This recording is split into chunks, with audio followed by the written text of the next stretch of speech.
And I think that a lot of people are not authentic.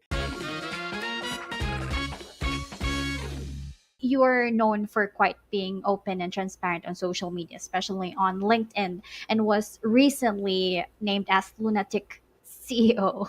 So, how does your public persona differ from who you are in person, and what aspects of Stephen Pope are less visible to your online audiences? This may or may not surprise you, but it is identical. It's exactly the same, right?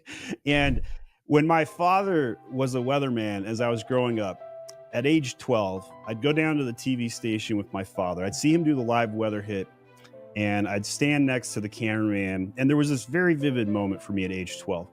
And the anchor, who was super sweet on camera, went to commercial break and swore and chewed out the cameraman for missing the scroll. I was just like, whoa, I thought this guy was nice, but he's a total a-hole. And as the more I stood around the newsroom and I heard the news director cussing out the producer, and I heard the anchor cussing out the cameraman, and I heard the cameraman talking bad about the reporter, and on and on and on, I realized this was dysfunctional, first of all. But more importantly, authenticity did not exist in the TV news industry. And I was baffled by this. And I didn't understand human behavior for the longest time until I got and adopted this culture index system where I could read somebody's dots to understand what makes them tick. And so what I observed from my father from a very young age is that he was the exact same person at home that he was on camera doing the weather.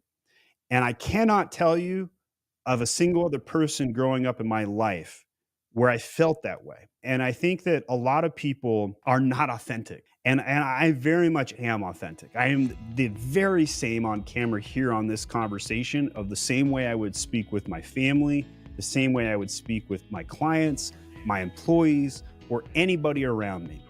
I speak with truth, capital T truth whenever possible.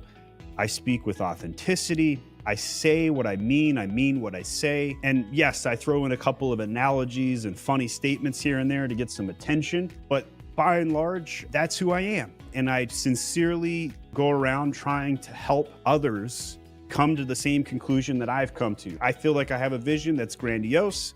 I know it's crazy.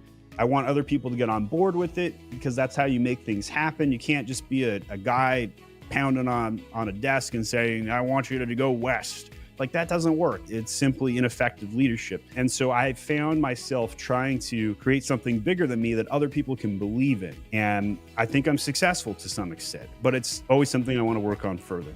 Thanks for tuning in. Make sure you subscribe and leave a comment with your thoughts on questions. See you in our next video.